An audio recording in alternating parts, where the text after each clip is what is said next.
যখন অ্যাডক কমিটিতে এসেছি অনেকে বলেছেন বাপের দোয়া কমিটি, এরকম অনেক কথা অনেকে কিন্তু বলেছেন। আমি খালি একটা কথা বলতে চাই, যা প্রমাণ করব কাজের মাধ্যমে প্রমাণ করব, নিজের কাজের মাধ্যমে যোগ্যতা প্রমাণ দেবো ইনশাআল্লাহ। আপনারা খালি সহযোগিতা করবেন।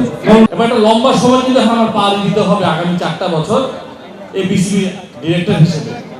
এবং মূল জিনিসটা হলো খালি ক্রিকেট নয়, চিরগণের কিন্তু ওভারঅল ক্রীড়াঙ্গনের কিন্তু স্বর্ণযুগটাকে আমাদের ফেরাতে হবে।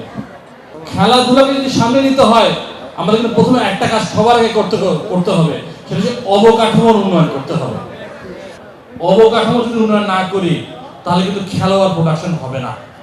এবং আমরা যারা ক্রীড়া সংগঠক আমাদের একটা মাথা রাখতে হবে, যে কোনো খেলা, এটা ফুটবল হোক, ক্রিকেট হোক, ভলিবল হোক, টেনিস হোক, ব্যাডমিন্টন হোক, মূল সুপারস্টার হলো আমাদের খেলোয়াড়রা। আমাদের মূল কাজটা হলো তাদেরকে সহযোগিতা করা পিছন থেকে ক্রীড়া সংগঠন। কাজে তারা হলো স্টার, তারা হলো মূল স্টেক হোল্ডার। কাজে তাদেরকে আমাদের সুযোগটা করে দিতে হবে। তো সুযোগ করতে হলে দুটো জিনিস কিন্তু দরকার, একটা হলো অবকাঠামো, আর একটা হলো খেলা কিন্তু মাঠে করাতে হবে। অত্যন্ত দুঃখজনক হলে সত্য, গত 2টা বছরের মতো চট্টগ্রামে কিন্তু লিগগুলো হচ্ছে না, জেলা লেভেলে বিভাগ লেভেলে লিগগুলো হচ্ছে না। এই লিগগুলোকে আবার চালু করতে হবে। এই লিগগুলো কিন্তু হচ্ছে খেলোয়াড় তৈরির পাইপলাইন। এই খেলাগুলোর মাধ্যমে কিন্তু খেলোয়াড় সৃষ্টি হয়। কাজে এই সুযোগটা আমাদের সৃষ্টি করতে হবে, লিগ চালু করতে হবে, অবকাঠামোগত উন্নয়ন আমাদের সাধিত করতে হবে।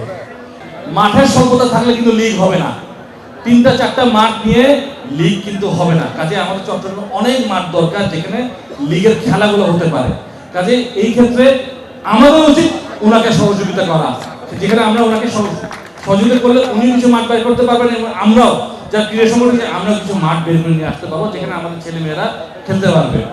আর একটা কথা বলি, আমাদের জেলা স্টেডিয়াম নিয়ে একটা বিষয় আছে।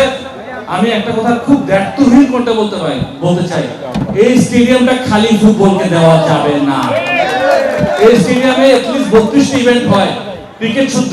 কাজে এই স্টেডিয়াম উন্মুক্ত থাকবে সকল খেলার জন্য। যে জায়গাগুলো বেদখল হয়ে আছে, যে মাঠগুলো বেদখল এবং যে জায়গাগুলো এই প্রতিষ্ঠানগুলো, আমাদের বড় সমস্যা হচ্ছে যখনই আমরা রেলওয়ের কাছে এগুলো দরখাস্ত করি বিবিধ আমলাতান্ত্রিক জটিলতার কারণে সেটা সমস্যা হয়।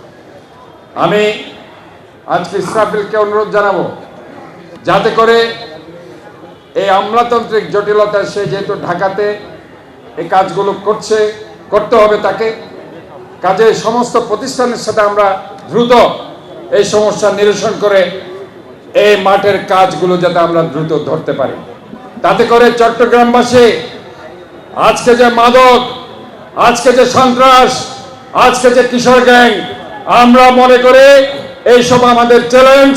এই চ্যালেঞ্জগুলো উত্তরণের জন্য মাঠ আমাদের জন্য বিশাল সহায়ক হিসাবে কাজ করবে।